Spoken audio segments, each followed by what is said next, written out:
Blog Talk Radio. Om Shabbat Shalom, Holy Way of the Most High.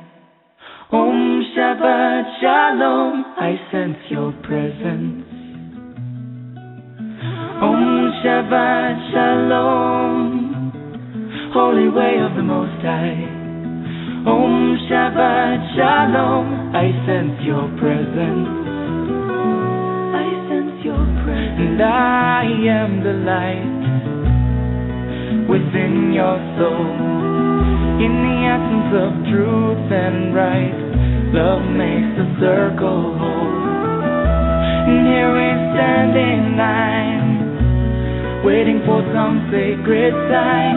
But to find the balance is the purpose of this time.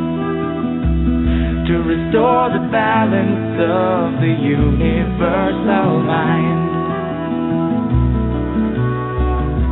And in the presence of my Lord of light and love, everything I see aspiring to be free. And when I call to thee, and come on bended knee, surrender to the all-pervading light and love. Reflections of the one surrounding me with love. And I sense your presence. I sense your presence. I sense your presence. I sense your presence. Within and without, above and below, yeah. East, west, north and south, I sense your presence. Without and within, below and above, yeah, yeah. East, west, north and south, I sense your presence. I sense your presence.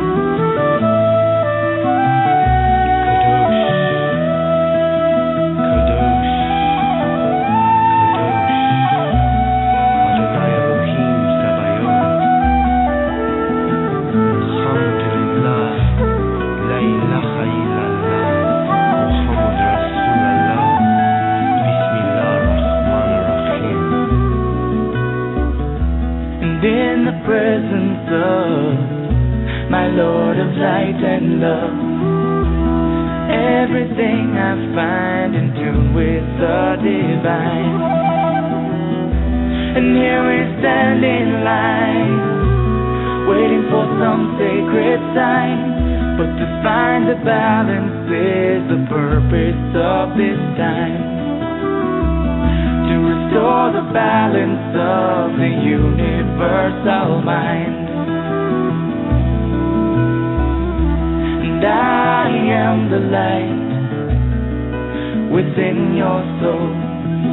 In the essence of truth and right, love makes the circle whole. And when I call to thee, and come on bended knee, surrender to the all-pervading light and love. Reflections of the one surrounding me with love. For to find the balance is the purpose of this time. To restore the balance of the universal mind. And I sense your presence. I sense your presence.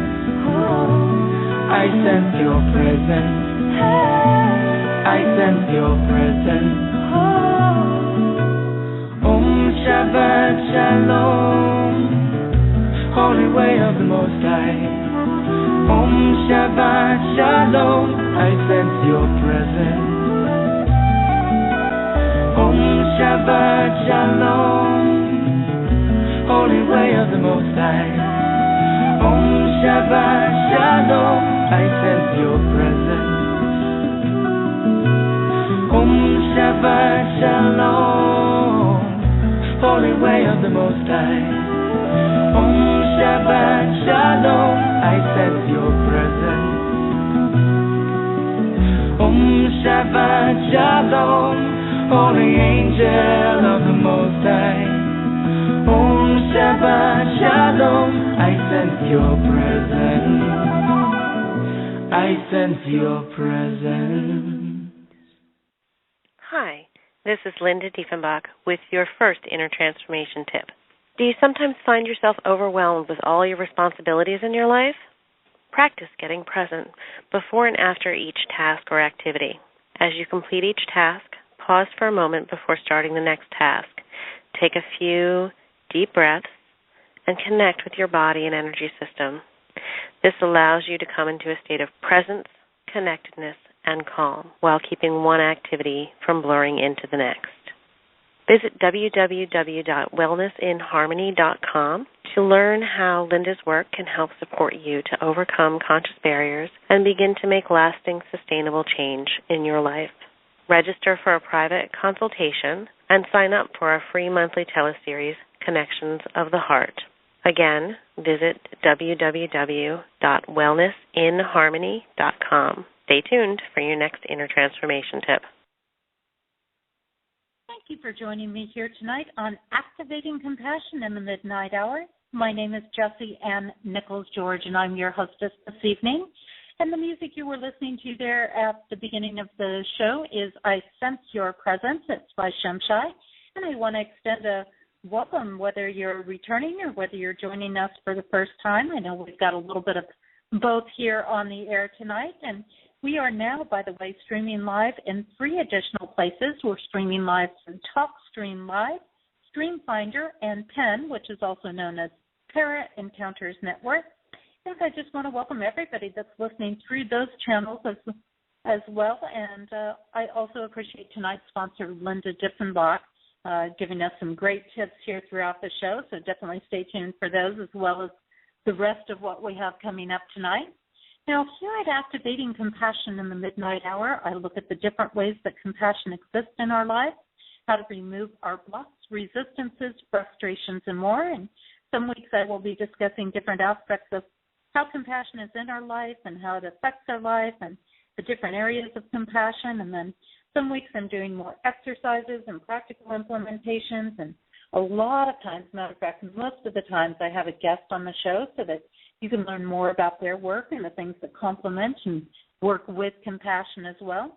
And also I'm going to be highlighting different musical artists along the way. Last year I had Stephen Halpern and I had Peter Tater on, both Grammy nominees, and really great music there. You can always catch those shows in the archive, and we can look forward. I've got John Anderson that will be coming on. Some of you might remember him as the voice of Yes, and he'll be on later this year with us, as well as some other great guests that I'll be working on bringing on the show as well that are musical. So many great people to look forward to, including, of course, tonight's guest, Kelly Lott. Got her on tonight, and she's going to be sharing her work with us. And in my own work, what I do is I focus on helping people find and use compassion in their everyday life.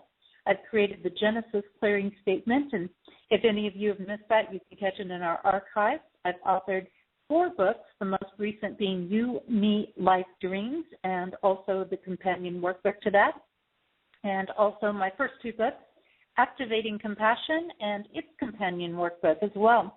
And in addition, I've created the Compassion Tour, a multi-state nationwide tour, including workshops, retreats, seminars, book signings, fundraising events. And you can actually follow all the events that are coming up. I've got some great events listed in the Southern California area, or not Southern California, I'm in Southern California right now, but in the Southern Utah area, and those are starting. The first one is actually coming up later this month on right around the spring equinox time.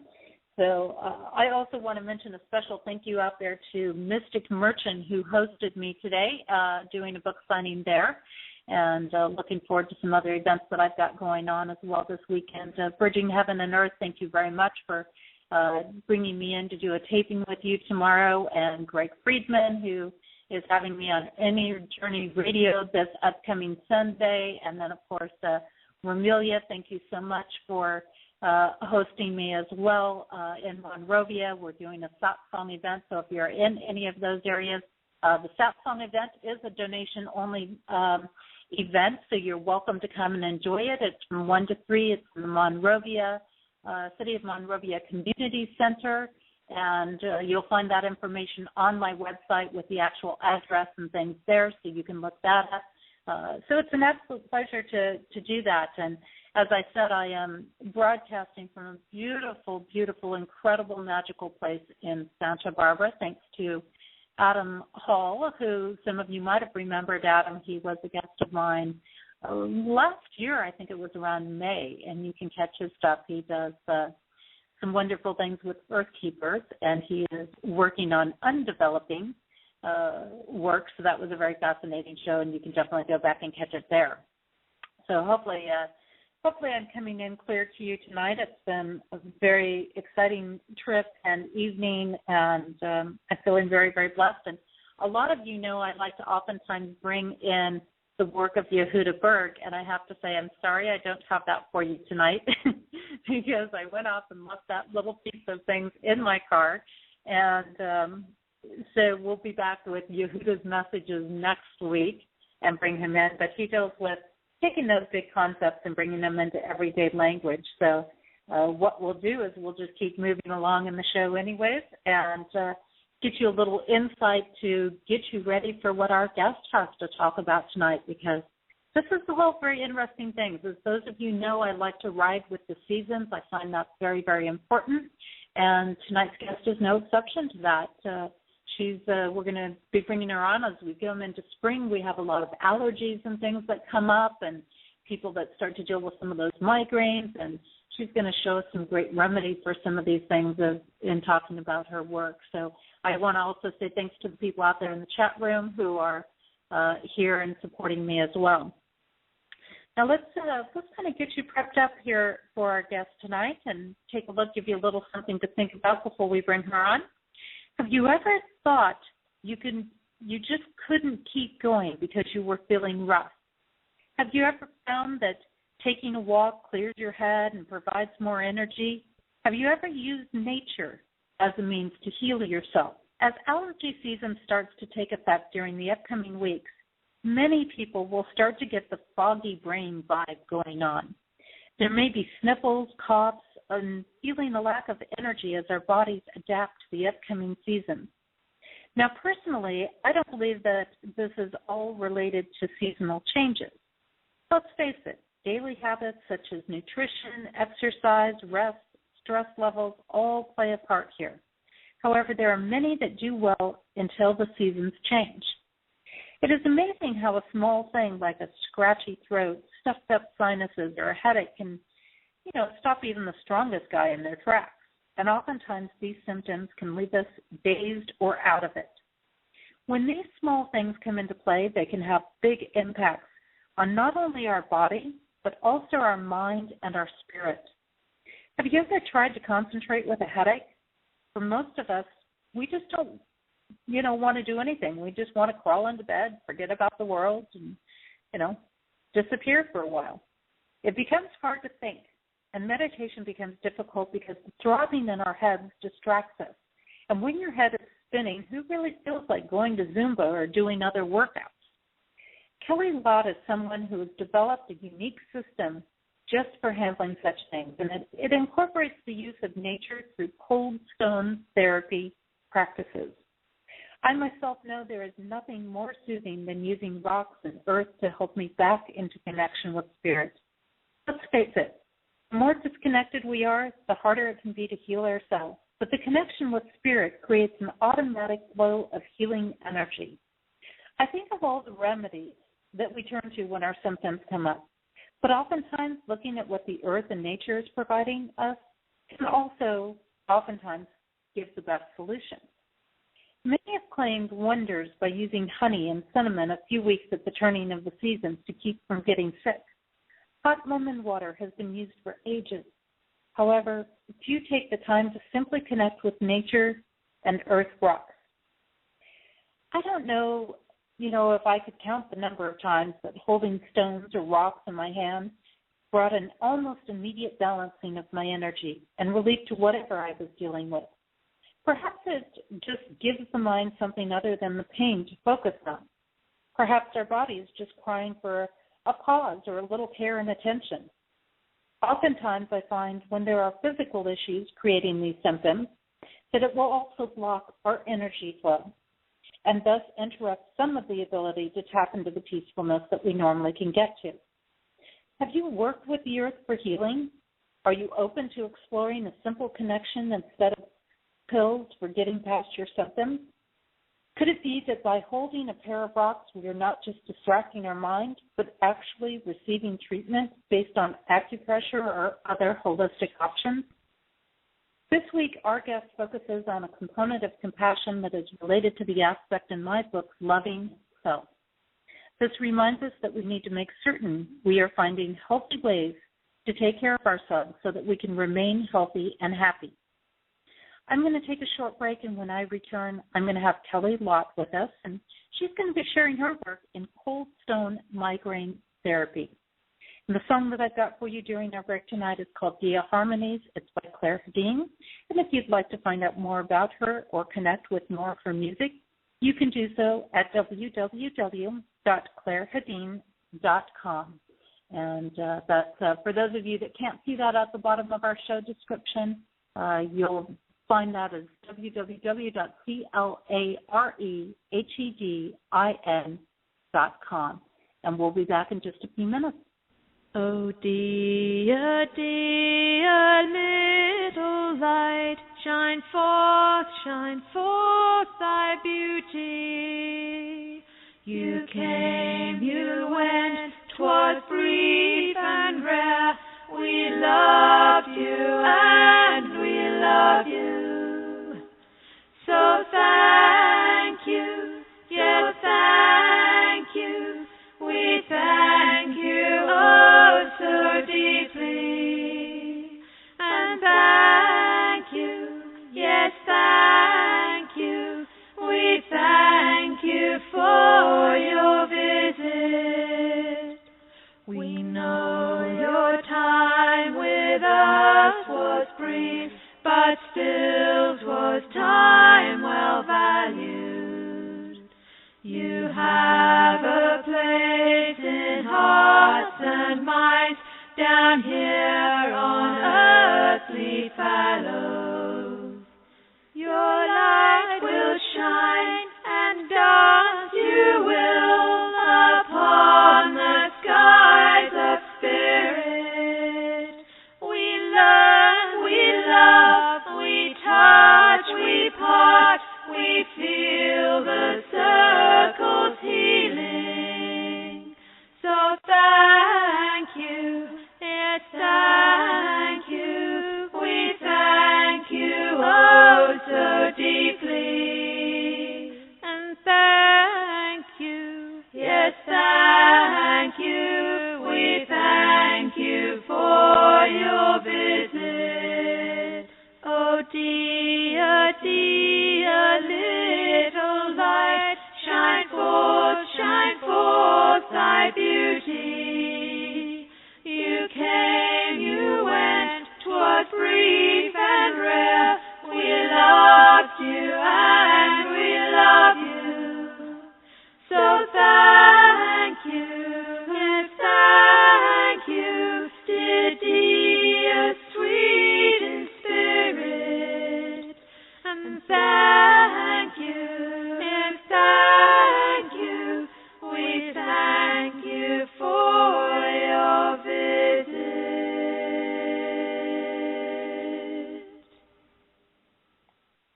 Hi, this is Linda Diefenbach with your second Inner Transformation tip. Do you sometimes feel as though you lose yourself in your relationships? Begin creating clear, healthy boundaries in your relationships. Get clear on what you need to feel safe in the relationship, and then clearly communicate and advocate for your needs, letting the other person know exactly what those needs are. Practice this in all your relationships, not just the romantic ones. Visit www.wellnessinharmony.com to learn how Linda's work can help support you to overcome conscious barriers and begin to make lasting, sustainable change in your life. Register for a private consultation and sign up for our free monthly teleseries, Connections of the Heart, at www.wellnessinharmony.com. Stay tuned for your third inner transformation tip of the evening. And welcome back. You are listening to Activating Compassion in the Midnight Hour. My name is Jessie Ann Nichols George, and I'm your hostess this evening. You were just listening to a song by Claire Hedin called Dia Harmonies, and again, you can check out her work at www.clairehedin.com. That's CLAREHEDIN.com. And also a special thanks as well to Linda Diefenbach for being our show's sponsor tonight. Now, I would like to bring up my guest tonight, Kelly Lott, and she was voted into the Hall of Fame for the World Massage Festival, nationwide certified massage instructor through the National Certification Board for Therapeutic Massage and Bodywork. She graduated from the Chicago School of Massage in 1991 and has over 22 years of professional experience. Kelly has an extensive background teaching with her proprietary product, Migraine Miracle, and the cold stone therapy for migraine headaches. In addition, she has experience with pregnancy massage, infant massage, face toning, and spa treatments. Kelly is also a doula and has helped to birth 10 beautiful children. In September of 2013, Kelly presented Migraine Miracle at the National Conference of the American Massage Therapy Association. And we're looking at her work tonight with the Migraine Miracle, and you can learn more about Kelly and the work that she is doing at www.migrainemiracle.com/index.php. And I'm going to go ahead and get her microphone opened up here tonight. And welcome, Kelly, to Activating Compassion in the Midnight Hour. Thank you very much for having me. Very happy to be here. It's a pleasure, and I appreciate you giving us your time tonight and being here and being with us. And, as I told Kelly earlier, I said I'm broadcasting from the road. So if I'm not speaking quite as clear as normal, it's probably true because I'm working with my cell phone tonight instead of my landline. So, but we're going to focus on Kelly's work here tonight. And Kelly, I'm hoping that you can start off by sharing with us a little bit about your journey. What brought you, who are you and what brought you into this work with cold stone therapy and migraines and that work? Well, it's a magical story for me how that got started. I wasn't expecting it. I've been in the massage arena for about 23 years, and really my whole focus was on pregnant women and infant massage and helping sick babies in the NICU unit and massaging little ones to try to get them home early. That really was my focus. And during my practice, I really did not have a lot of clientele that had the migraines. So at that time, it really wasn't in part of my practice. About 7.5 years ago, I lost my mother, who was so very dear to me, my best friend, and it was very hard. I grieved for quite a while. And right after she passed, I was watching a TV show with my husband, and it was an interview with an esthetician in the Dallas area who had a lot of clientele of ladies that would come in with migraines, and they would ask her, do you have anything really cold that you could put on my head or my face? And what she had was those eye gel packs, and you can get those pretty cold. And she would lay that on there, but she commented that the packs would not stay cold enough long enough.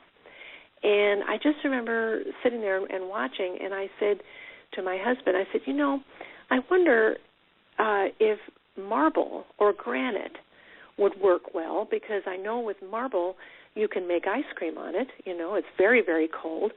And in my massage, I, of course, always work with hot stones, and I thought, I wonder if that would work with cold stones.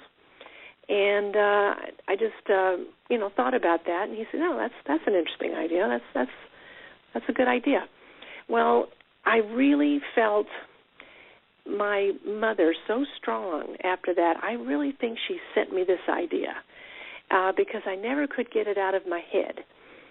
Sometimes you have an idea or whatever, and then you move on. But this is something that it wouldn't let go of me. So I've thought of her so much from the beginning of that.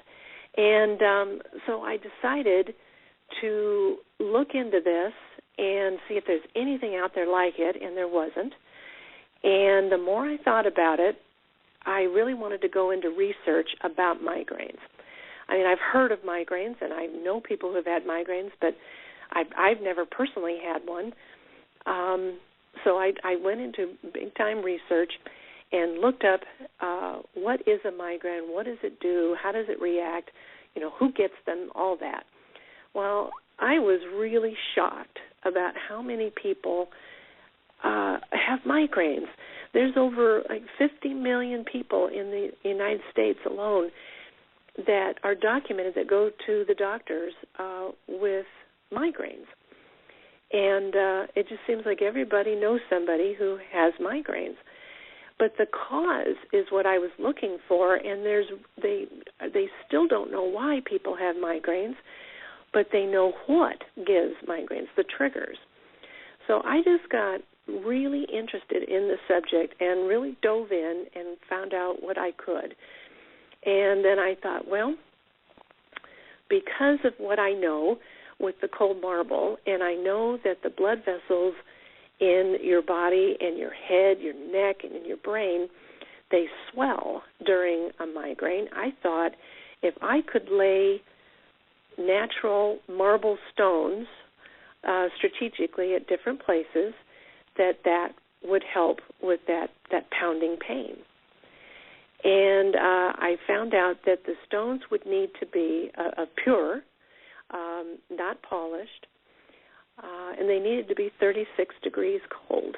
And at 36 degrees, that is what decreases the blood vessel swelling. And I thought that was very interesting. So I started looking for somebody to make me very specific shapes to fit the face and the eyes and the sinus and your occiput, which is the back of your head, right where your neck meets your head. That's where people tell me all the time, and in the temples, that the blood just seems like it's screaming into your head. And I had a hard time finding a stonemaker that could make me marble stones that small. Marble stonemakers are usually, they make marble floors or countertops or sinks or something like that. So, but I was not to be deterred. I was going to keep looking, and I finally found a stonemaker that would make me my stones. And so they are lovingly made by hand and hand carved because they're so small in certain areas that there's no way a machine could do it, which makes me happy because I like it being more natural.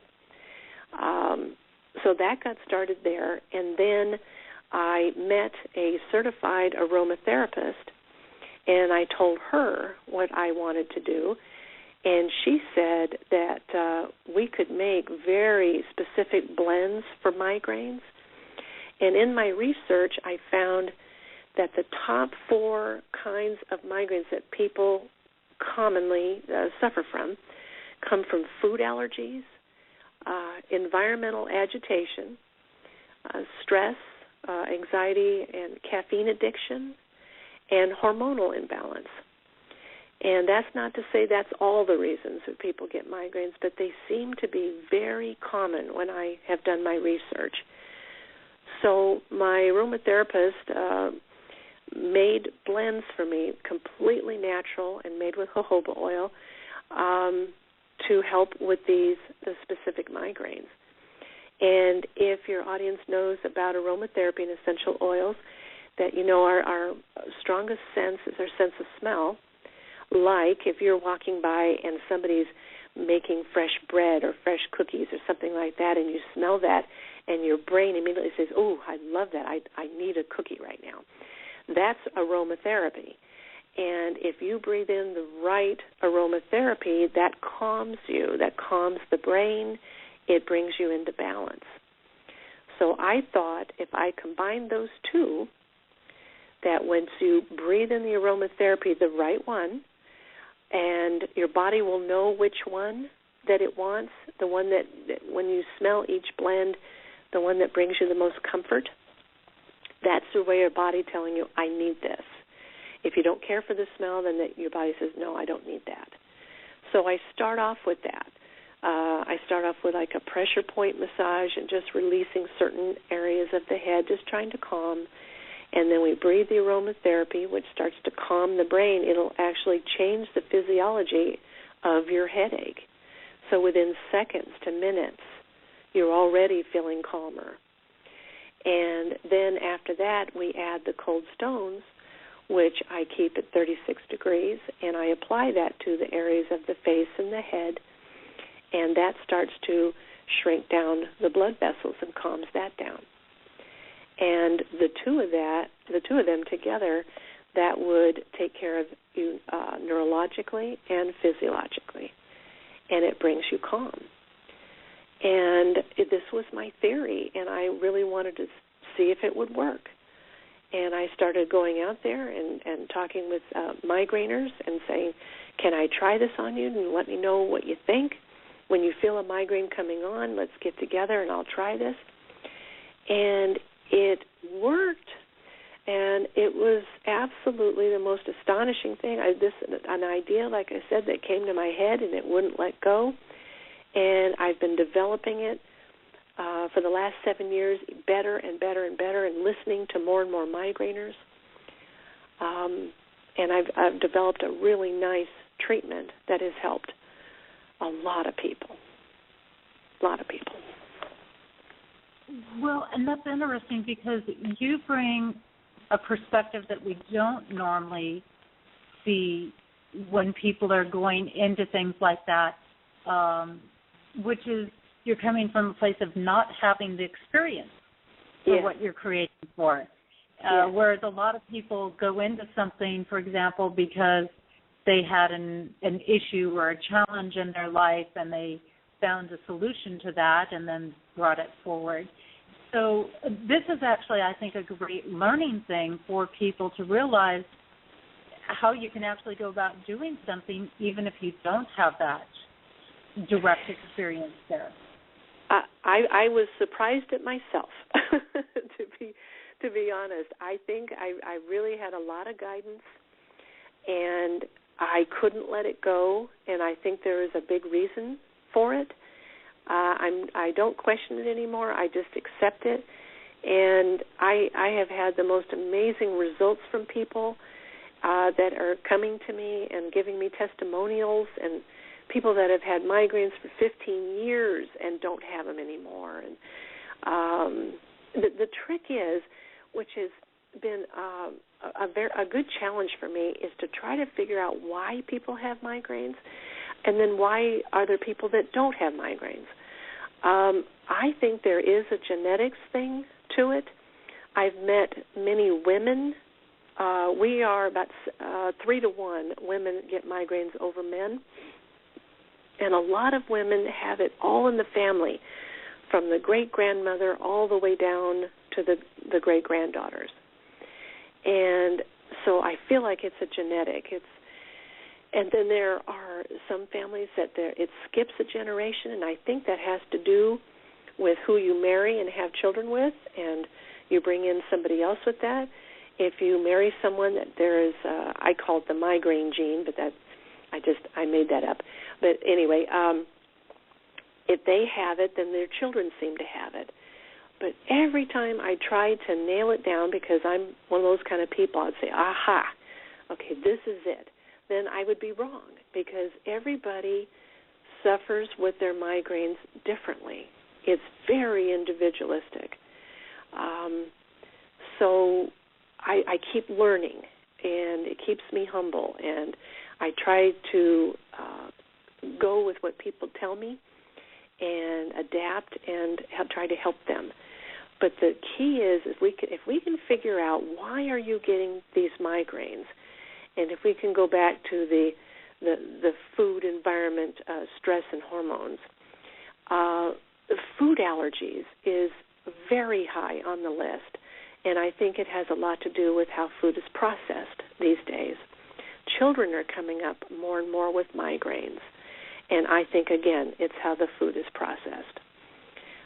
Environmental agitation is really anything like you were talking about, spring is coming, and so many people are very agitated with the spring and all of that. And I have a friend whose husband works in a GM factory, and you can imagine the noise and the flashing lights and things like that, and it would give him migraines. So that's like anything in your environment that your body does not like. So it reacts very strongly. It's like you're under attack. Stress and anxiety, who doesn't have that? But not everybody who has stress gets migraines. You could have high trauma in your life, and you can become migraines.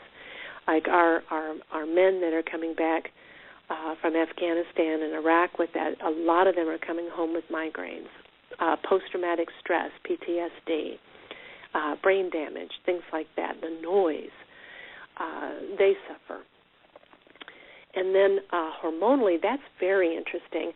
About 70% of women have hormonal migraines, and they know when their period is coming. They will feel that about 24 to 48 hours prior to that. And they have a lot of the symptoms. You may have, PMS, they gave it a label for. But many of them would have terrible, terrible headaches with that. And what I found in my research is it's because of estrogen levels. Some women make more hormones than other women, so when it starts to build, for you to possibly become pregnant, you are very much higher with estrogen and progesterone. And then when you don't become pregnant, it drops. And when it drops, it seems to drop hard, and that's when the migraines come. Now, those are the easiest ones to help because if their cycle is about every 28 days, then you would come in about every 26 to 27 days, and we start doing the treatment. And it has helped so many women get more hormonally balanced so you don't have that real high and real low. And that's what I found. That's interesting. And I have to wonder, too, because I know oftentimes migraines seem to be related to things that are happening with our eyes. My mom is one of those people that really has been challenged with migraines all of her life. Very, very extreme, severe ones involved in that. And I've had stuff from time to time, but I have to think, too, in the environmental realm that all the time that people spend in front of computers and on cell phones and things like that, that would have to be also a part of a increase in migraines, because I know when I was in college, I did a study, for example, on being in the natural environment and how that would restore our senses. And a lot of times after being in a natural environment, the eyes get a certain kind of rest, and they need to see lots of browns and greens. And when they do, people tend not to have as many problems with that. So it's one of those things that I have to think, the trigger in the eyes when we're looking at a computer screen all day, it stresses the eyes out. And absolutely. They call that ocular migraines, which sounds like what your mother has with that, and they are so sensitive to light. Many migraineurs cannot even stand to have their picture taken because of the flash. If it hits their eyes, it can trigger a migraine. Absolutely with computer, because people are on it for hours and hours at a time and don't remember to take a break. The name of air traffic controllers, that look at computers in the dark, they have a high rate of migraines. So you're right. Mm-hmm. And I'm getting some confirmation in the chat room here too. I've got somebody that mentioned, yes, I had the worst migraine that last period 2 weeks before she fell pregnant in there. So there's definitely, connection there. And I have somebody else mentioning I do not like reading only on the computer. They like a page, and there is definitely something to that. And of course, we think of all the, electromagnetic frequencies, which is where I was thinking with all the electronics now, and kids stay inside, and they're on the computers, and they're on the phones all the time, and they're not getting both the break for their eyes as well as that environmental stress of the electronics. You are right. Absolutely. We have to give ourselves a rest. And I know that it's hard because maybe you have projects or something, but every hour you really need to get up and go get some natural light. And sometimes people have to work in those awful offices with the neon lights. That gives me a headache within minutes personally. And that's awfully hard on people. Well, I also did a study on that in college. Yes. Which was related to the way it stresses us out. And, of course, we went to a lot of those fluorescent lights to improve so-called productivity. But what they weren't counting on is the burnout factor from those lights. And the way they stressed it actually ended up making people sicker because they were breaking down their bodies, which then caused greater sick time or time off of work as opposed to really making them more productive in there. So, yeah, there's definitely something to that. You can't help when your body starts getting stressed, the tenseness goes there, your oxygen levels are shutting down. There's just no question about that. And I'm glad because one of my questions was about the 4 types of migraine, so I was glad you just kind of went there. I jumped ahead. You did, and you gave me even this greater information, and definitely with that tie-in to the hormones, I can see that, and that's not limited just to women that are in their menstruating cycle, I would say, but also those as they go into menopause because of the fluctuating hormonal drop-offs. That's completely right. And one thing that migrainer women tell me is that it took all the way to menopause when we stopped making so much of the hormone, and that the migraines either got so much better or finally were gone. And that made me very sad because that's a long time to wait to go migraine-free. And it's so debilitating. I mean, you lose a lot of time in your life, your family, your work. Can you imagine? I mean, if you were to have to tell your boss, well, every month I won't be able to come to work for 2 or 3 days because of this. It's a lot of stress and a lot of worry. But that's what kept me going, is because it is so debilitating. I wanted to see if I could figure out a way to prevent them. Because migraineurs know the symptoms when they're coming, and that's the time to act with that. Because if you wait too long, then it's too late. You can't talk your way out of a migraine. I wish you could. I wish you could, too. Wouldn't that be nice? My mom knows it. I can tell you right now, my mom wishes she could talk herself out of a migraine. Yes, you do anything, absolutely anything. And you're so right about that. The people that deal with this on an ongoing level, definitely they know when these things are coming on. And I remember with her, she would just have to go to bed like she couldn't handle any light or things like that. It was just so intense. And no sound, no touch. Yes. Cool room, yes. Everything got very, very sensitive.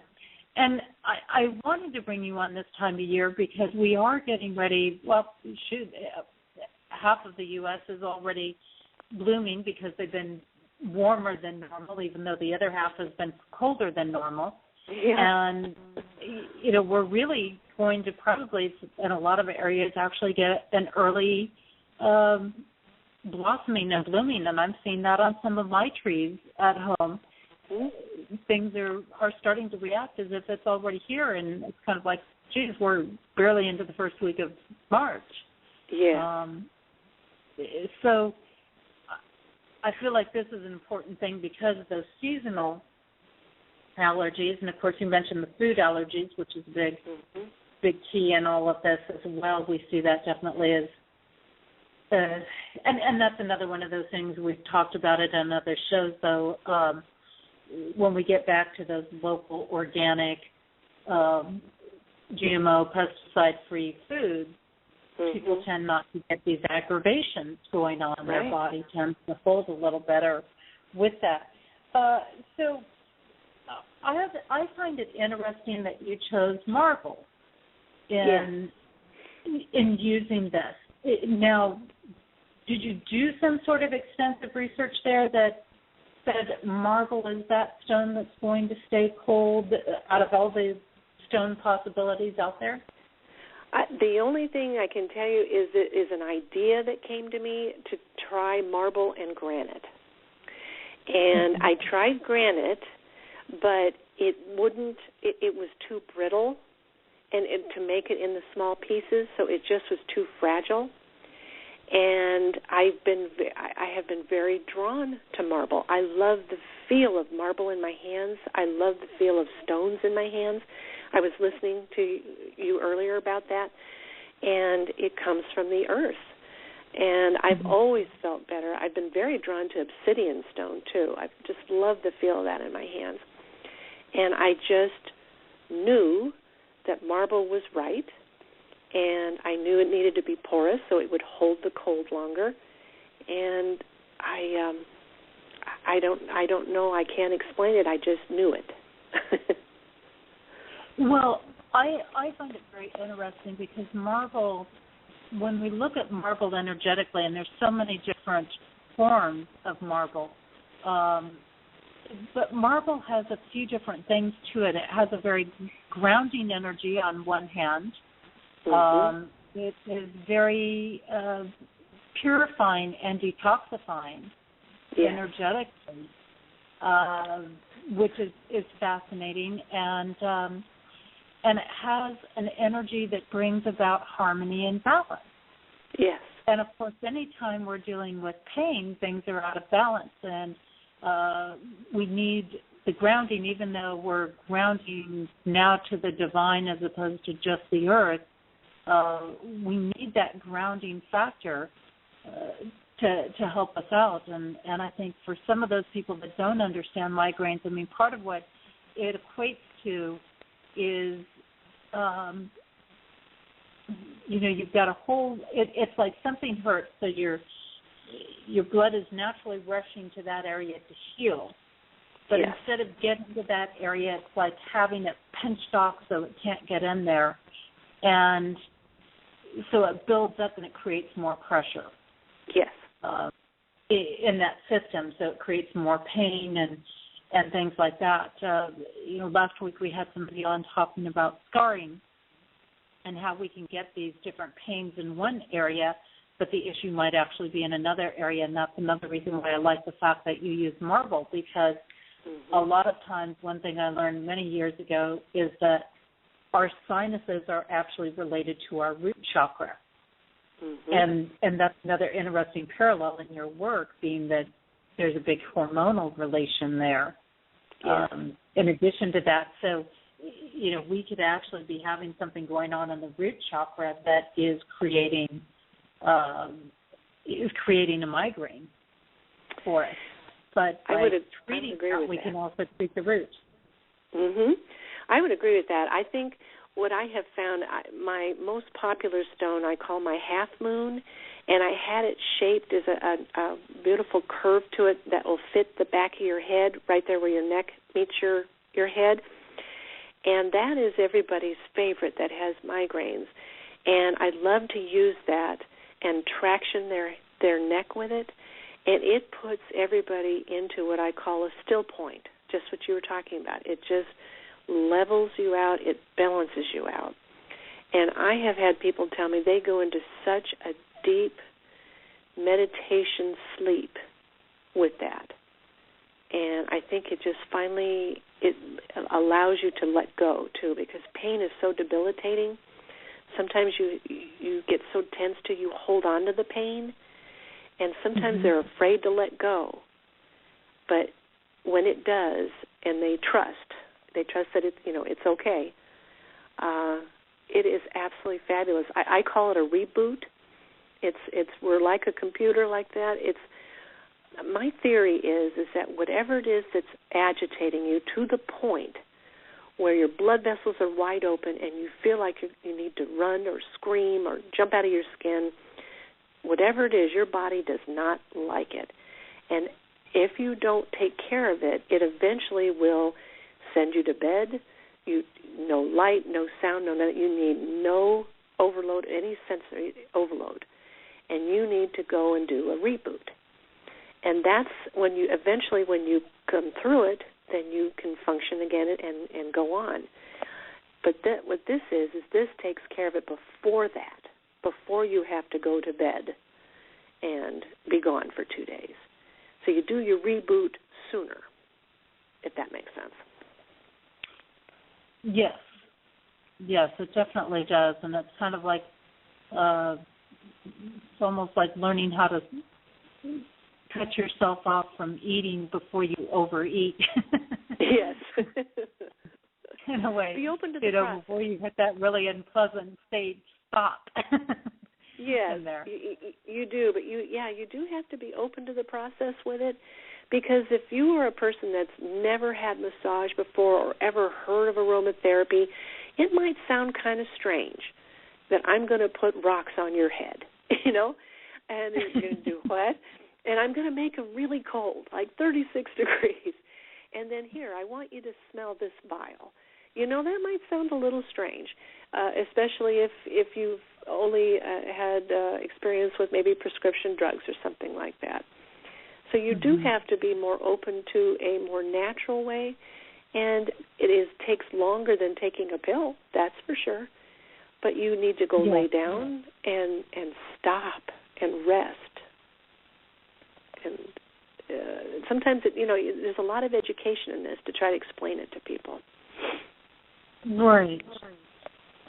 And, the interesting thing, though, is sometimes we think we're getting that quick fix with,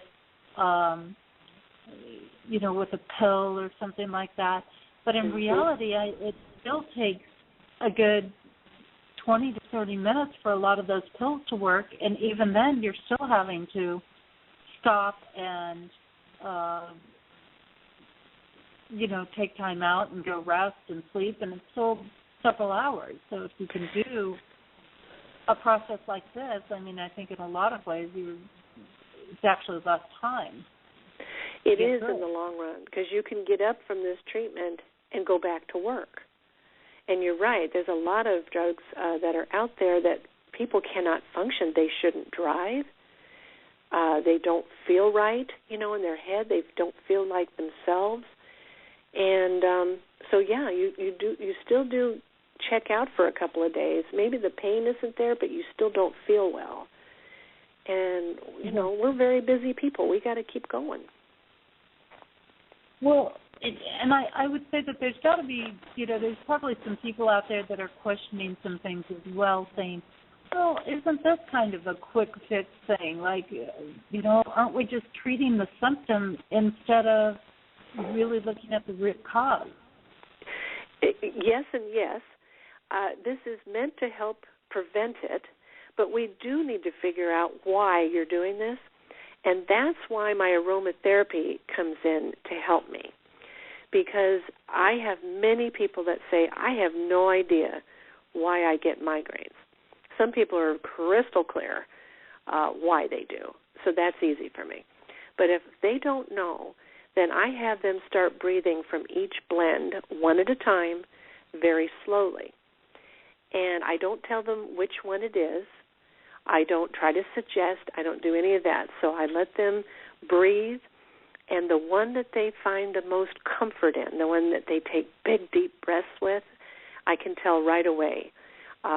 If they frown, I know that's not for them. If they take the big, deep breath, and then I look at what it is, and that gives me a good clue. Let's say they gravitated towards the food. And I will say to them, you may want to have your food allergies taken and see if you're eating something that is causing you this pain. Same thing with environment. Tell me what you do for a living. Where do you work? What kind of stress do you have? Do you work outside and you have asthma or something? Anything like that. I just ask a lot of questions. And it's been so interesting because it's like a light bulb goes off and they go, oh, my gosh, I never thought of that. And that a lot of times we can find the root of it. Now, some people like more than one blend, which tells me that there is, maybe 2 or 3 things going on that is agitating you. I had a really interesting client, a young girl, about, I think she's 22 or 25 years old, and by every Friday night she had a migraine from work. She worked on the computer, and she'd spend all weekend in bed and then go back to work on Monday, and then by Friday she'd have it again. So I was thinking maybe hormonally or something in her environment. So she didn't know. I started handing her the blends, and she didn't like any of them until I handed her the food blend. And she took it from me and just brought it to her nose. Her eyes popped open, and she said, oh, my God, fish. And I said, fish, what does that mean?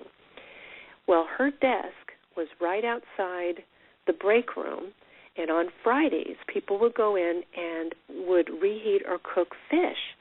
And she is horribly allergic to fish and shellfish, anything.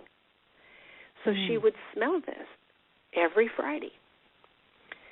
But she never put it together. It never occurred to her. So as soon as we figured that out, then I said, tell your boss you need to move on the opposite end of that building, get away from that break room, and then keep this food blend with you always.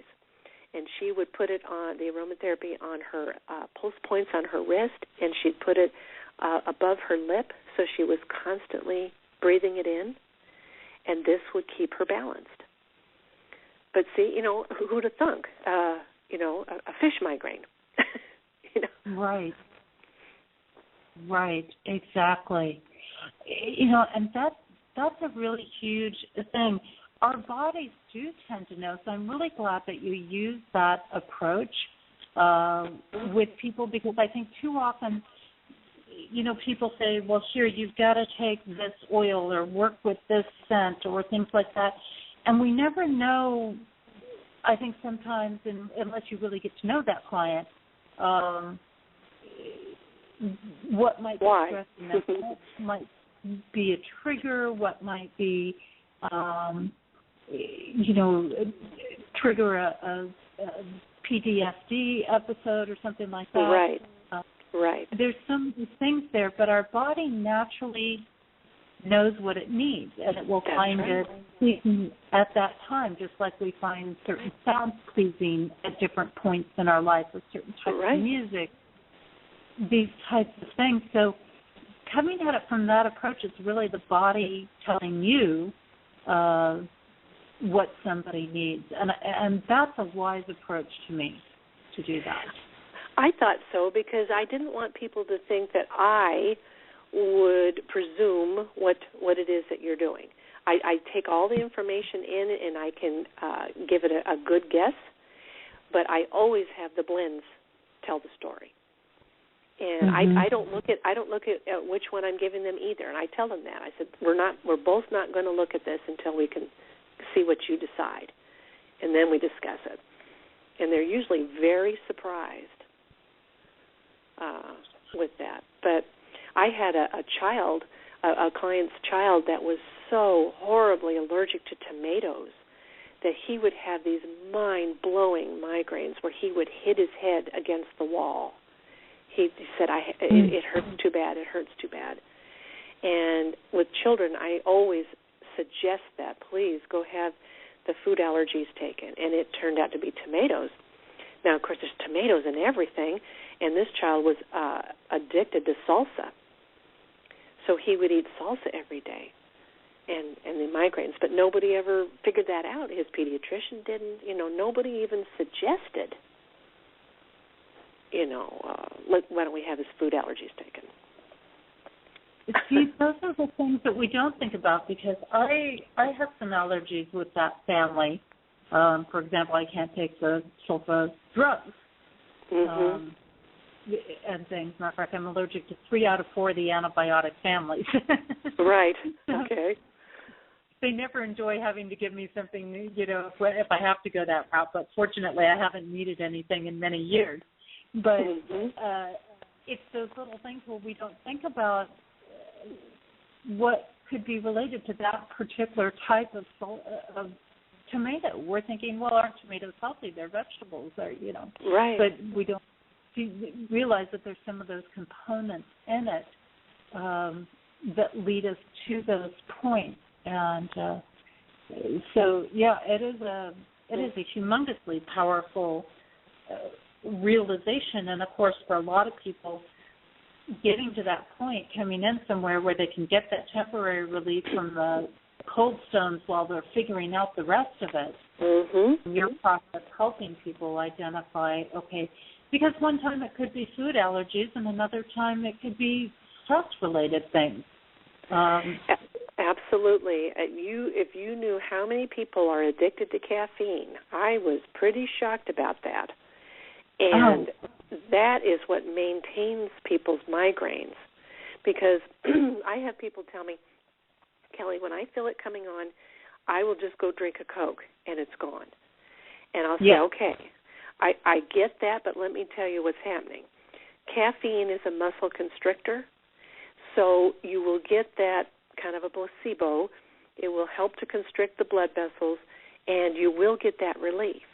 However, when you come off of that Coke, because it's loaded with sugar, and the caffeine comes out, you have caffeine withdrawal. So you get your headache back. And so people a lot of times will say, well, Kelly, I have to drink Coke from 7 in the morning till 11 at night, which gives you all kinds of other problems. Right. But that's where they get that. Now, this is a perfect segue for a rebound headache. And people say, why do I keep getting these headaches back? Now, what happens is, like, if you go to the headaches or go to the store and go down the headache aisle, you've noticed how many there are. There must be 1,000 on there. And when most of them are made with acetaminophen, which is also a constrictor, it's caffeine. Okay? So you take whatever it is that's got that in there, and maybe you take Motrin migraine or Excedrin migraine, and it works for a while. Well, it works until it doesn't. Your brain gets used to that, and then you start getting your headaches back. So what do people do? They start taking too much, right? They'll take 2, they'll take 4, God forbid, they take 12, and to keep it away. Well, every time you try to stop taking it, you get this rebound headache. That's just horrible. So then people get addicted to that. So it kind of becomes a vicious cycle, and you can get very addicted to the prescription drugs that are out there for migraines. Terrible, and you can't get off because you keep getting the headaches. So I found that a lot. This is really, really true, because I remember there was a point in my life where I was doing a lot of caffeine, and when I tried to stop that caffeine, I had some of the most intense migraine headaches ever. Yes. And I was like, oh, my goodness. Like, I couldn't tolerate it. I was like, I don't think I can tolerate this. Right. And once I got past it, I mean, it's kind of like, it's almost like withdrawing from drugs. Yes, it is. Once I got past it, I was okay. And I didn't totally make the connection at first. And then I hadn't done any caffeine for a while, and then I did some caffeine for a while. I was back to working some really crazy intense hours, and I was back to doing caffeine again. And then I tried to go off of it, and lo and behold, there were the migraines again. So, yeah, a lot of people, like you say, and I've seen it with people I know. It's like, well, just take a little caffeine and it'll be okay. But Yes. when we look at the way caffeine works, I mean, it's speeding up our heart rate. So what Yes. it's doing is it's getting the circulation pumping. So Yes. it's almost better to go eat some really hot and spicy food. Yes, I It's agree. healthy for you. You know, get yourself some ginger or peppers or something like that, and it will have the same effect because it's speeding up the heart rate in a sense, which is another thing we have to be careful of because my experience is, too, that migraines can come from more serious problems, Yes. which can be related to heart problems, being Yes. on the edge of strokes. So when we Right. take these caffeine things to try to resolve that, we could be pushing ourselves over the edge. Oh, yes. Give yourself a heart attack. Absolutely. Yeah. Another thing I found very interesting in my research was MSG, and which we know all about that. I mean, it's loaded in salad bars, and I know a lot of people are very surprised to hear that because a salad bar would be very good for you. But if you're wanting to eat green food in a salad bar, it's got MSG.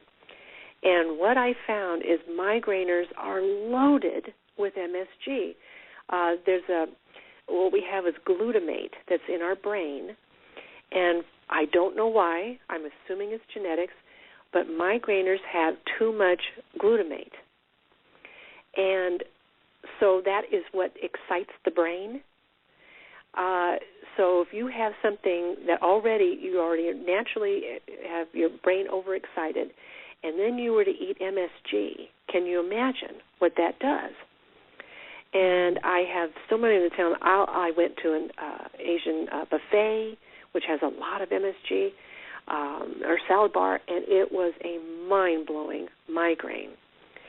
So migraineurs need to keep that in mind. Make sure, very, very sure, that the food that they eat does not have that, the MSG in it. And I would not be thinking about that with greens. Yes. Yes. I mean, you want to keep it crisp and green and that looks good to the eye. They put MSG in it. But you got to ask. Interesting. So is that something that you're saying maybe restaurants add as opposed to what you go buy in the store? Sure. Yeah, if food needs to sit there for hours and hours at a time. Oh, wow. Okay. I hadn't thought of that, but that's how. Because they'd have to throw out the food. Right. Yeah. So it's definitely something to pay attention to if you're eating out someplace or doing a salad bar Correct. type of environment. And of course, a lot of times, unfortunately, unless you really know the restaurant, they're not giving you organic greens. No. No. Greens with other things on it. So. No, they're not. But, yeah, we do. If we know that, if we know we're a migraine, that's just something that it just has to be in the forefront of your mind. What is the food that you're going to be eating, and how does it affect it? Because so many things can trigger it, like take alcohol, for one. All dark alcohols, very prone to migraineurs. Dark red wines. What else? Bourbons or anything of the dark liquor is very hard. I think it's the tannins. I'm sorry, I forgot the other word. But anyway, the preservatives that are in the wine, they have trouble. Cheese, like aged cheese, feta, your blue cheese, Parmesan, that can cause migraines. Chocolate does. Milk chocolate, but they say that dark chocolate is much better for you, but I've never met anybody yet that said they got out of a migraine with dark chocolate. But milk chocolate has caffeine in it, so that might make you feel better for a short while. But all kinds of things like that, the smells, cigarette smoke or chemical smell or perfumes, things like that. They're just extra sensitive people. You have to be very careful. And I think we have to look at those things carefully when we talk about that because, our fermented foods, like our aged cheeses and things like this, can be very good. The difference comes, again, I think we really have to watch whether we're getting something that is toxic-free or not in those foods, if they're really a more organic-based thing, because we don't think about that, for example, with wine or hops or things like that are in the alcohol aspect, in the sense that they're grapes and they're being grown in a massive amount. And if they're not on a organic level, they're going to have pesticides on them. Correct. So that is that difference that we have to watch for in those tannin levels and stuff in there because, obviously there's a lot of those foods that can be very healthy for people, but here again, where's the quality of the food in that? And, of course, smoke is absolutely a big trigger. All of these little pieces with it. And like you say, chocolate is a caffeine, so there's pros and cons on a nutritional level there. Again, it's what we're blending it with and what we're using. I make my own chocolate, but it's still got cocoa in it, and that's still got a caffeine factor to a certain extent. To it, you're not going to avoid that from the cocoa bean. Right. Exactly. With migraine is they figured out pretty fast what doesn't work. And, you can remember that. It's like, wow, when I ate that I had a migraine by that night. Or when I drank that wine, or whatever it is.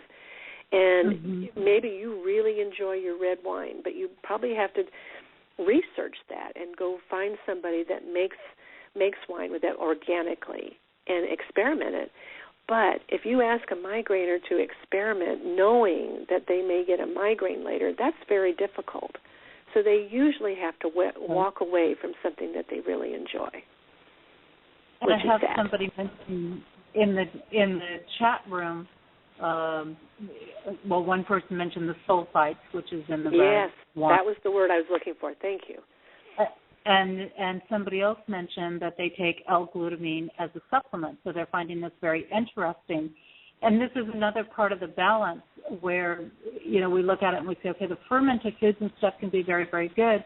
However, if we get too much or if we're not balancing with water, and I think pure water is the key factor too, because when you look at caffeine and you look at wines and you look at a lot of these different things, what they're doing is dehydrating the body. Yes.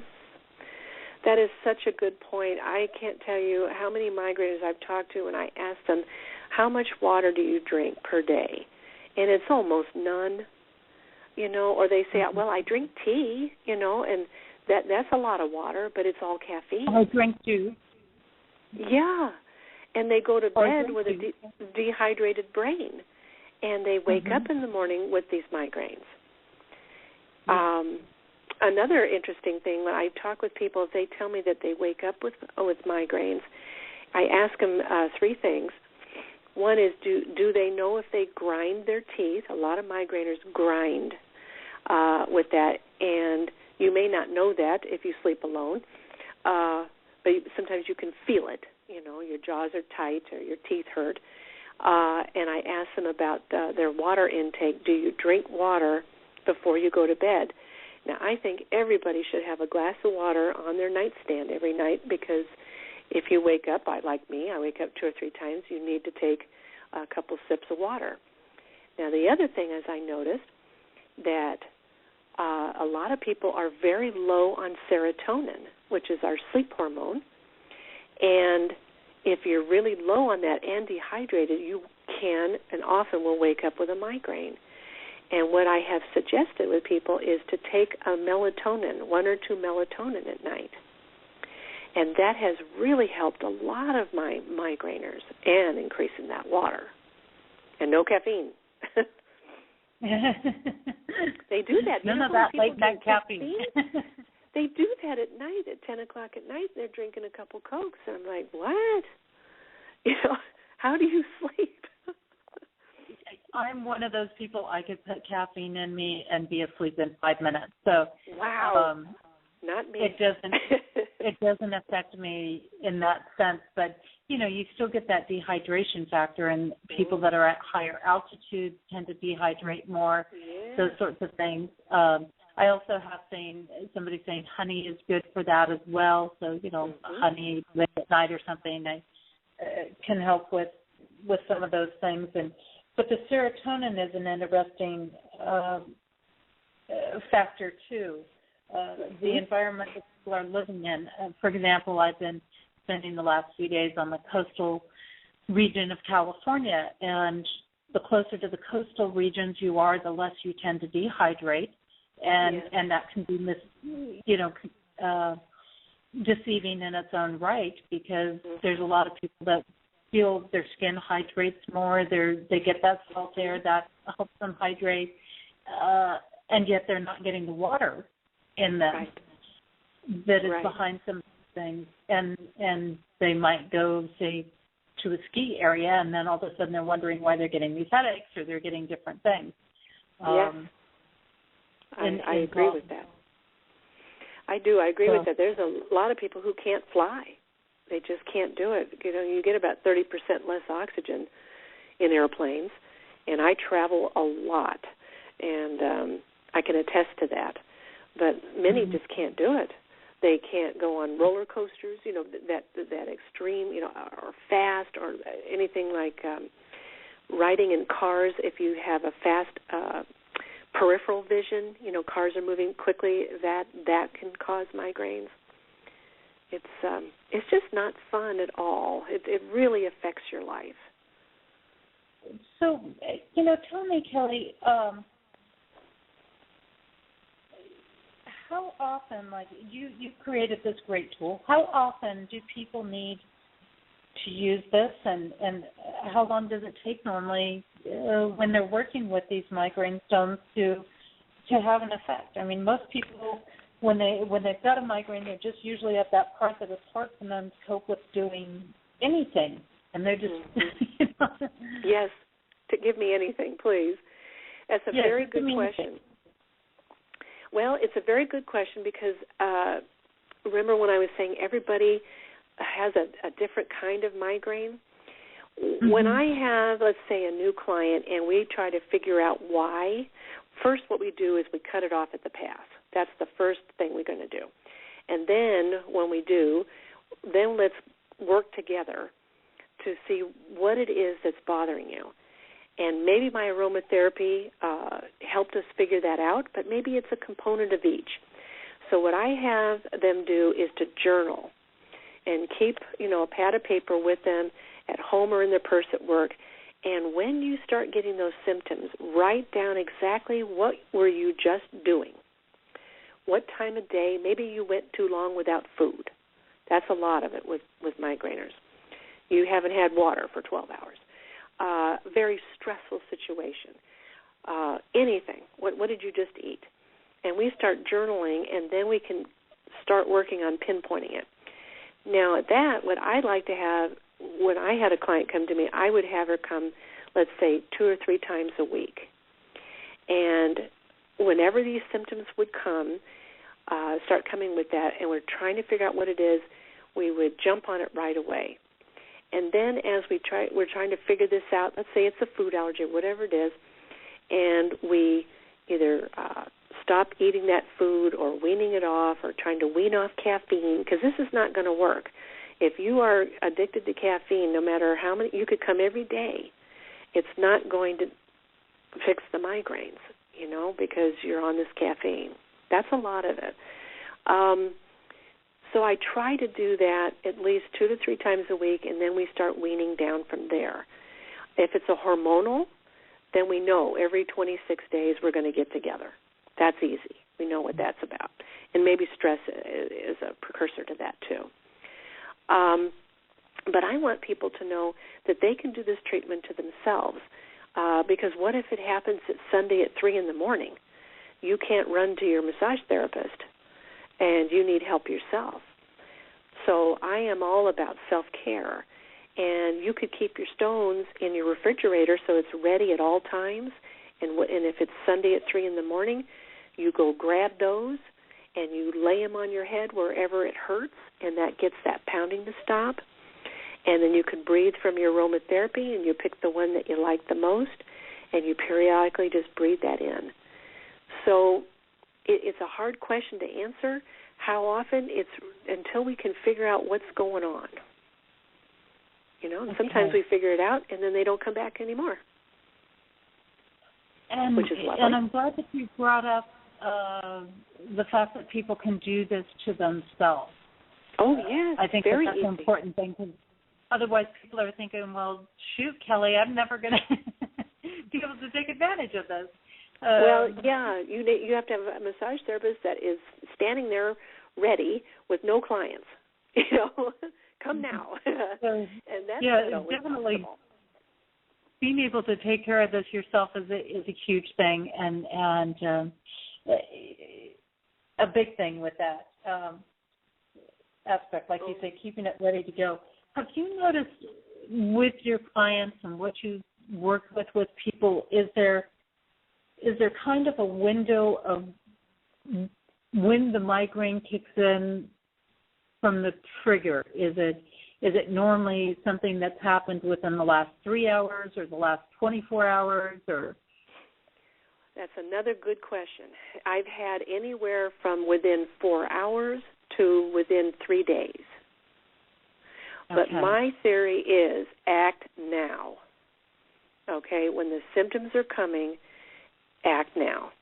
Now, maybe you're at work, okay, and you can bring your stones to work. If you've got a refrigerator, you can keep them there, or you can bring a little cooler, you know, and keep under your desk.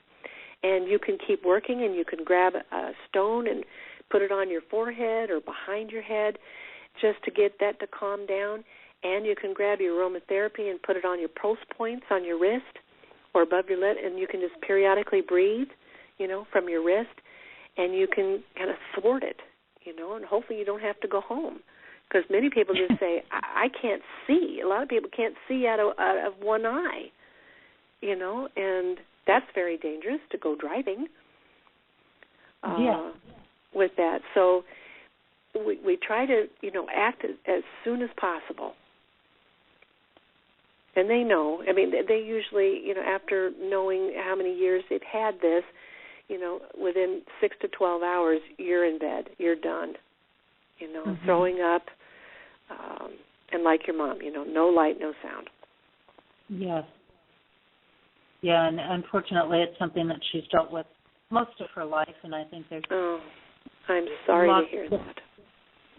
You know, lots of different pieces to that puzzle of things, as you say, and these people, too, that go out and they take a whatever for their migraine, you know, especially where a lot of times dehydration is a factor in this piece. I think it's really important for people to realize that every time you take one of those pills for your migraine, you're dehydrating your body further. Yes.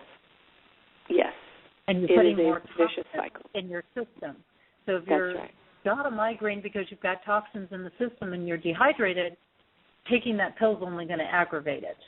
Correct. If you are a migrainer, and I mean, what you want most is that pain to stop, and that may help. That pill may help to stop the pain, but you still have the symptoms. It's not like it's magic and it's like it never happened. That's not how it works. I mean, you can still have the symptoms, the dizziness, where you can't see, the nausea, wavy, squiggly lines when you're trying to look at something, your limbs feel numb and tingly. All those symptoms are not fun either. Maybe you don't have the pain, but it is possible to have a migraine without the pain, and that I found surprising too. Interesting. And, you can have abdominal migraines. Children have those. Excruciating stomach pains. And I didn't know that. That's kind of a newer thing for me to understand too. A stomach migraine. I know, you always think about your head. Yeah, you think about, and that's the thing, as we learned last week in our show, that you can have this pain going on in one area, but it's maybe actually another part of your body that's needing help.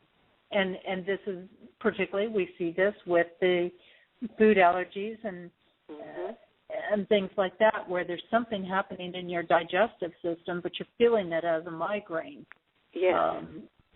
In here. So I think that these are some really big keys for people to grasp, because I also know there's energetic things. I also know this is when we're dealing with migraines, your body's really saying, look, I need a break. I need a different environment. I need different food. I need something different. It's not doing it just to irritate you and make you miserable. No. It's trying to get your attention because it hasn't been able to get your attention in other ways. Exactly. That's perfectly said. That's when what you have to do is you have to go to bed, and it forces you, whatever that is. Right. Yes. Forces you to take that break, get off the computer or whatever else. Right. But that's an extreme way to break. A lot of pain. No. Is there anybody that should not be using this product of yours? Well, I have to think about that. Diabetics, they can't tell often with their circulation how hot or how cold things are. So I probably would not put the 36 degrees on them. I might warm that up a little bit. You can do this with, I'm asked this a lot, can pregnant women do this? And absolutely, I made sure that this aromatherapy was made to be safe for pregnant women.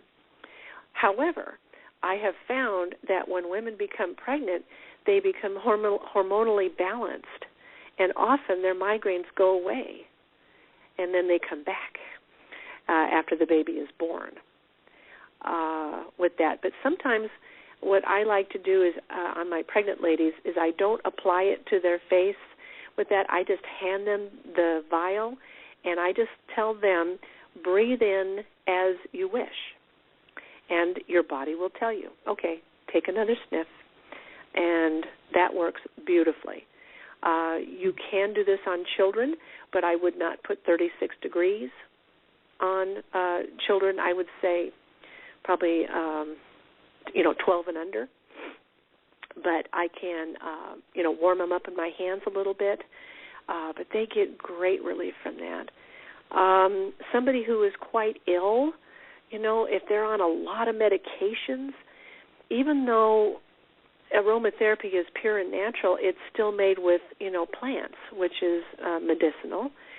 And you're not quite sure how that would mix with somebody who is on a lot of medications. It could make them nauseous. I've had a couple people throw up real hard, but I have a theory on that. I think they needed to. They're so full of toxins from all these drugs. But I'm not a medical doctor, I'm a massage therapist and who's done a lot of research in this, and I learned from my clients.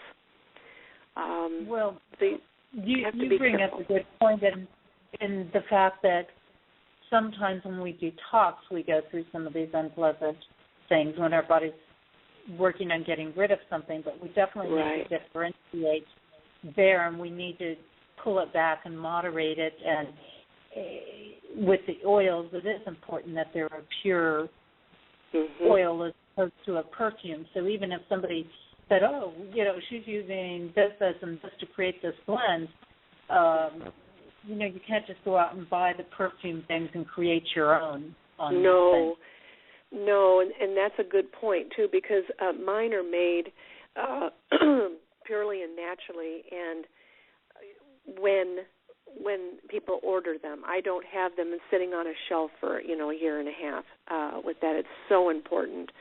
Like if you were to go buy another brand at maybe a health food store and it's called a stress blend, that is not the same thing that I make. I make mine a lot stronger because you need that to thwart a migraine. with that. But, yes, you really don't want to start mixing and things like that yourself because it could make it worse, especially if it has perfume in it. Oh, trust me, that'll make it worse. Yeah, the perfume is just adding more toxins, chemicals to things, and unless you're a certified aromatherapist or really have a background in doing that, I Correct. definitely don't be playing around. That's right. Find something that works. And stick with it. Take advantage of something like this where the products are pure, where that they're organic and toxic-free in the base. That's right. And we had an aromatherapist on at the end of last year and really stressed that there's such a huge, gigantic difference that you could take one scent and it comes from this really high organic place and it heals, and you go out and you find a perfume version of that scent and it hurts. Yes. Yes, and a lot of times it's very expensive too. Well, yeah, $200 an ounce, and it gives you migraines. Yeah. True. Yes, it's very true. You're right. Indeed.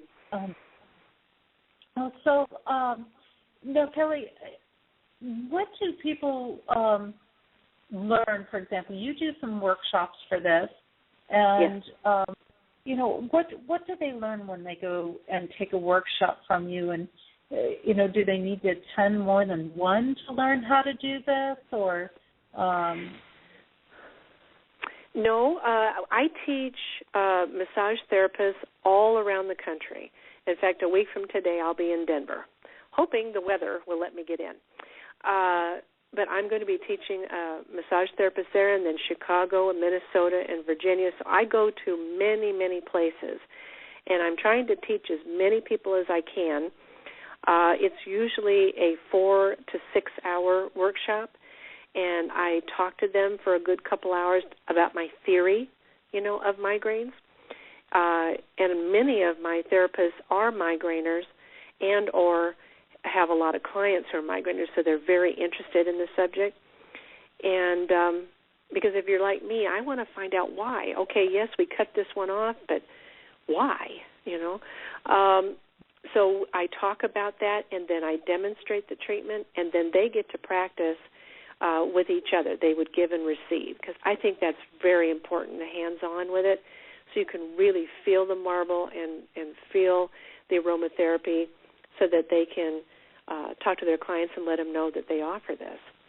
And I'm not kidding. I had 100 people come to the class that I taught at the national conference. That was my biggest conference. And it was amazing. I would say about 40% that took the class were migraineurs. That's a lot. And they loved it. And I saw a lot of them on their phones, and they were emailing or texting to their clients that they were learning this treatment on migraines. I mean, they had appointments the next day. They put them on their Facebook page. I mean, people just gravitate for it. They're looking for this. They're looking for something different than the prescription. And it just has exploded. I have to agree. I think too, the more and more people learn about where things are coming from and everything that's loaded with different toxins and things like that, that the more that they are looking for these natural remedies where they're not having to, treat themselves with something that actually ends up hurting them more with things. And like I said, I mean, I know the energy of the stones and how that grounds us and things like that. It just naturally balances the energetic alignment out in the body. Now, does somebody need to go to a workshop to use your product? No, not at all. I made a very nice, simple DVD that kind of shows you how to do it. But I tell people this all the time. All you need to know is put the stones where you hurt. You don't even have to put it the way I have a diagram of my suggestions of where they go, but you don't even have to pay attention to that. You know where you hurt, that's where you put the stones. And all you have to do is you breathe the aromatherapy, and the one that you use that you like the most, you can apply that to your pulse points.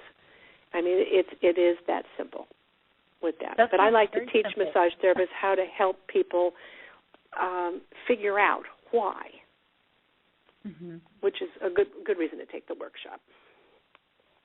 Well, and I think, too, yes, when you have a massage therapist, and it's what I've said before, is oftentimes you're going to receive a lot more going to somebody and sitting back and fully receiving the treatment as opposed to worrying about it. But what I do like with your work is that it's, while, yes, I do believe very much in the acupressure points of the face and what that does and how that makes a difference. On the other hand, I like that you can use the stuff without having to have it, in this exact, precise place. Oh, yeah. Everybody reacts so differently. I didn't want it to be that way. Some people like you to tell me exactly what to do, and that's what I'll do. And then I have people say, let me just feel it, and that's what I like. You'll know. If you have two spikes coming through your forehead, that's what you're going to do. You're going to put a big fat stone right on top of that. You could lay down and put a towel underneath your neck, and you could slip the half moons right in between and just lay down on the floor or the bed or the couch and just let that do its work. And if you have a husband or a wife that's there, they could help you. They could put some stones on or hold them like the top of your head or something like that. A lot of people tell me that it feels like their head's going to blow off, and you put that really cold, thick stone on there and you push in. They love that, Even putting it in their ears, which sounds strange. You can put cold marble in your ears, but it just cools down the inside of your head and your brain. It's just kind of gives you like a margarita freeze, but it feels good. I was going to say, I don't know, some of those brain freezes have not felt good to me. They've not, but this does. Yeah, you don't want heat. That's one thing. Migraines do not want heat because your blood vessels are already wide open. We got to shrink them down. It's like you need to take that swelling down. That's right. Is what you're doing with it. That's right. That's where it all started when I watched that esthetician who said that her clients kept asking, do you have anything cold, anything colder, cold. Don't put a hot towel on me. Don't, none of that. So your body knows what it wants.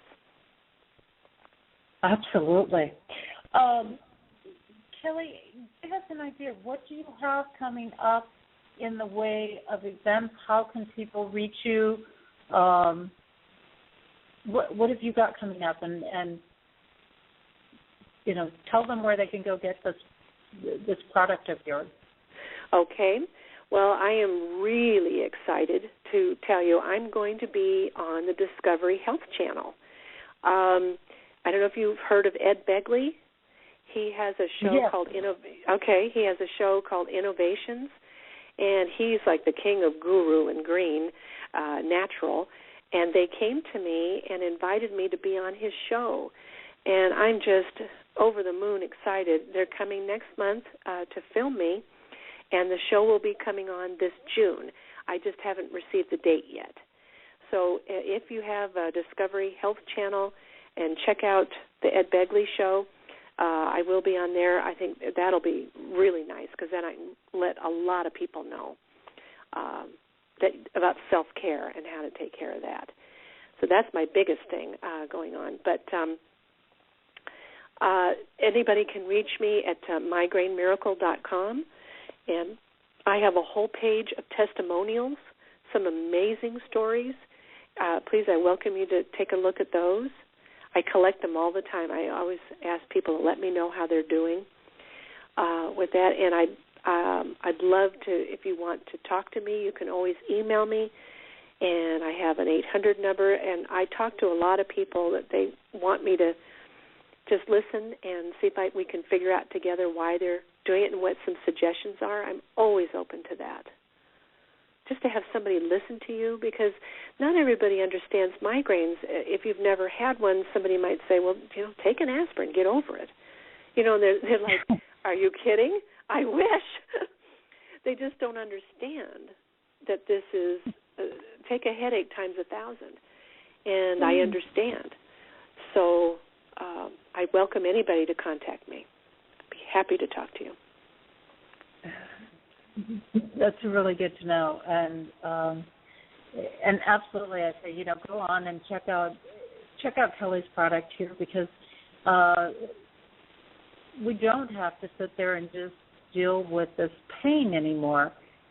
Yes, it's a process. Yes, we still need to discover the root cause of it, right. But as opposed to just taking something that's actually going to cause more headaches and more migraines and more issues. And again, whether you're dealing with something seasonally or whether you're dealing with something on a longer term, bigger picture factor, or even just a seasonal part of life, so to say. Yes. Stress. I think it's the stress these days. Again, if you computer phases and all these different pieces that play in, and oftentimes I think that is the thing. There is a combination of things at play, but you'll see how simple it is, and you'll get a chance, if you go on there, you'll actually be able to see what she's talking about with the crescent moons and the different stone shapes in there. Of course, as you know, that also has its own energetic influence. When we look at the moon, it gets us out of that left brain and into the right brain, and of course, a lot of migraines are more left brain focused. It's no from the left brain. That's exactly right. My temple rounds are in the shape of the sun, so I have the sun and the moon. So balancing of the male and the female, masculine, feminine energies there. That's right. I think that's really great too. So yes, we've got these. She's got these different things. You can see it. You can see how simple it is. And those shapes definitely do. They do make a difference. I know that when I'm working with gemstones and crystals and doing layouts, the shapes do make a difference in the energy flow. And you've definitely, I would say, have put a lot of thought into this product. Thank you. I have, and I wanted to, and I have felt the love of my mother through this whole thing. I think she really gave me a really good idea, and I thank her for it all the time and miss her terribly, but I feel her so strongly through this whole journey that I'm on with this. So there's a lot of love in this. Do you have any final message or thought that you want to leave everybody with? Well, I would like to tell people, especially if you are a migrainer and you're feeling pretty desperate and pretty low with that, I sure would like to try and help you, to reach out, and maybe I can send you some stones and see if that'll help. We'll, stay together and talk, because once I do this with you, I want to stay in touch with people. This is about trying to self-heal with that. And maybe that part didn't work, and we'll try something else.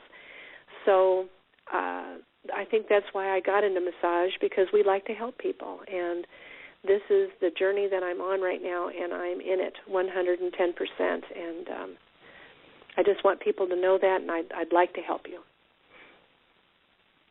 Wonderful. Well, Kelly, we definitely appreciate you giving your time to us tonight, sharing with us what you're doing, because, this is a big part of being compassionate with ourselves. And obviously, as we're compassionate with ourselves, and we're going to be able to deal with other people much better in these situations. Yes. Yeah. Well, I thank you for inviting me. It's just a real thrill. I'd love to be able to share and let people know. We can try and help. Wonderful. Wonderful. It's been exciting. Like I said, a little different here. And again, I encourage people to go right on over to Kelly's website. It's migrainemiracle.com and check it out and see what it looks like over there. Next week on this show, we are going to have Madeline Souza, and she is going to be sharing her work in the original wave. It's called the original wave, what she's doing. And that's a look at how the mind-body is able to regenerate itself in the cellular level of the body. So I find these things are all very important to the seasons that we're going through, where we dealt with last week's guest with that kind of mind-body issue connection, and then Kelly on here with the migraines, because these things are all about helping us get through the seasons in a more compatible, easier way. And that's why I'm dealing with them right now, because this is a time that we get these triggers up. And we want to be able to move through them and have that strength going into the warmer months as that comes on for us everywhere. My books, by the way, in relationships have been released, and you can find the links to those and check them out, purchase them, as well as other things like videos and tips I do and monthly specials and events I have going on, all kinds of things. You can check all of that stuff out on my website, Jessie and Nichols George, the1.com. And, of course, the books are designed to help you activate the perfect relationship for you, and you'll learn how to find, develop, and maintain your perfect relationship. You'll also learn how to understand what your partner is thinking, feeling, needing, and how to communicate in ways to strengthen your relationship and avoid drama. I do have books with me for those of you that are going to head over to the Monrovia event, Monrovia, California, or around the LA area, and you want to come check us out, what we've got going on there in Monrovia. I will have books with me as well if you want to purchase directly from me at that event. As I mentioned before, I've just released a series actually of 8 events going on that start on the spring equinox this year and culminate on Candlemas of 2015. And these events are really, really amazing. They are part of my monthly special, or I should say they are my March's special deal. And you can find out more about those events, by the way, at jessieannnicholsgeorge.eventbrite.com. And with these events, what this is that if you enroll in any of the seasonal events by the end of this month, the end of March, you can receive 25% off. You'll use the promotional code 2020, so that's 2020, for the following events, and that's creating a fire, releasing into success, supporting earth, encouraging childlike innocence, feeling air, insights of divine truth, eternal fire, embracing the light, knowing earth, receiving the resources, understanding the work, acquiring water, protecting the peace, healing earth, graceful synchronicity, envisioning air, lighting the way to unity. And again, all of those events can be registered for at jessieannnicholsgeorge.eventbrite.com. And that'll also give you a little more insight as to what we're going to be doing. These events are weekend events. You have 1 and 2 day options available with them. I run the events, by the way, no matter how many people sign up, whether it's 1 or 100 people, I run the events. So it's definitely worth checking that out. They're all based in the southern Utah area, which is near the Zion National Park area, by the way. So it's really beautiful, and it's integrative work where I'm incorporating being out in nature, and I can accommodate people of all different skill sets and physical capabilities and things like that as well. So I encourage you to definitely check those out. I also want to mention that we've got several shows here on Main Street Universe throughout the week. Sunday nights we have Darren Bouquet, who's a reader at Madame Laveau in New Orleans, doing spiritual insight. Monday nights is Randy Goldberg doing Vedic astrology. Tuesdays we have Susan Weed, who is sharing her work in herbs and natural plants. Wednesday nights we have Daniel, Janice, and Brett on our flagship show called Main Street Universe. Thursdays we have Queen Mother Amlaku looking at Egyptian culture. Friday evenings, Fridays early in the day, Kevin Baird working with his Horizon Oracle Journeys deck. He's a psychic, and he's got a really interesting deck. He created it, You can learn more about his deck at templeofgaia.com. And, of course, we've got Activating Compassion in the midnight hour, late night Friday nights, early morning Saturday morning, depending on, where you are and and things like that. So that's an important thing. So definitely stay tuned. I will, be broadcasting back from my own hometown next week as opposed to being on the road, and we've got many good guests coming up. Again, John Anderson will be coming up as well, and things too. My name is Jessie Ann Nichols George, and again, you can definitely come see us in Monrovia on Sunday. If you're around, you're available in the area, I'd love to have you there at that event. And it is a donation basis event, so if you really don't have the money, you can still show up and still attend if it's something that you really need to have. Thank you so much for being here, by the way, tonight, and thank you to all of you out there that have been listening, not only on Blog Talk Radio, but those streaming live on PEN or Pair Encounters Network, StreamFinder, and TalkStream Live, as well as those catching our podcast at iTunes, TuneIn.com, and also those catching the YouTube version of our show. Special thanks to tonight's sponsor, Linda Diffenbach, and stay tuned for her third tip of the evening. And I look forward to seeing you back here next week as we delve more into activating compassion. Don't forget that if you've enjoyed my show this evening, share it with others. It's going to be available at this same link in our archives. And I'm going to leave you tonight with that song, Yearning For, also known as Over and Over by Shumshai. Thank you so much, and I look forward to seeing you again next week, right here on Activating Compassion in the Midnight Hour. May you enjoy the rest of your weekend and have an amazing week.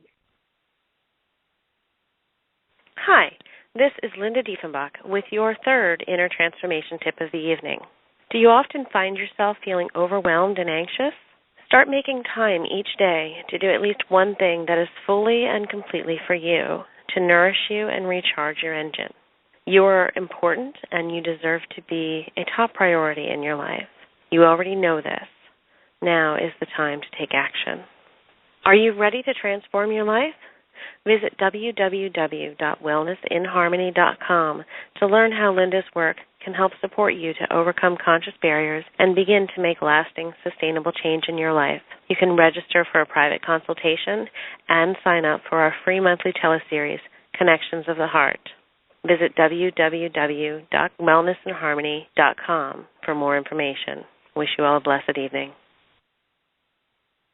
And if I could see what makes me blind, I would soar to the edge of my mind, and to touch what seems unreal, just to show you the way that I feel.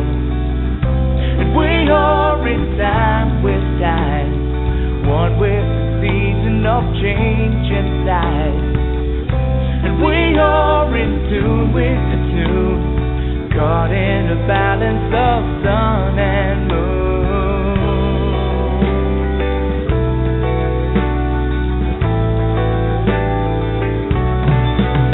Oh, deep inside, the light within, shining to show you it's here to begin. When all I have is all I need, I will soar to the edge of eternity.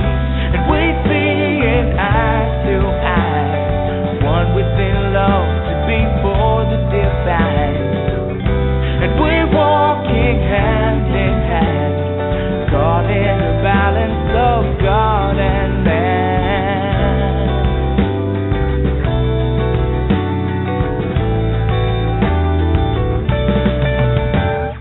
Over and over, life is your lover, learning to walk just a little bit slower, whispering secrets that you can't keep it. No turning back now, this time we reveal it. One to another, all will discover the essence within the most beautiful lover. Time is still turning, the love is still burning, deep in your spirit, your heart still yearning for.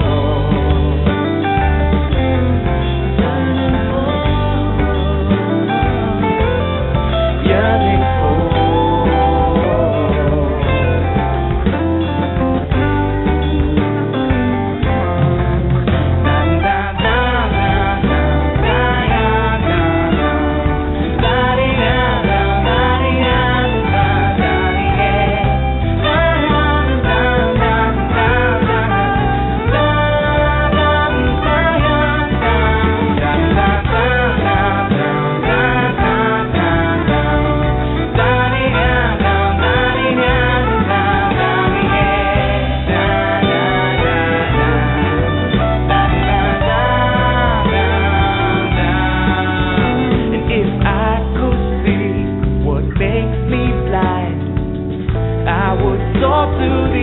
of my life when all we have is all we need.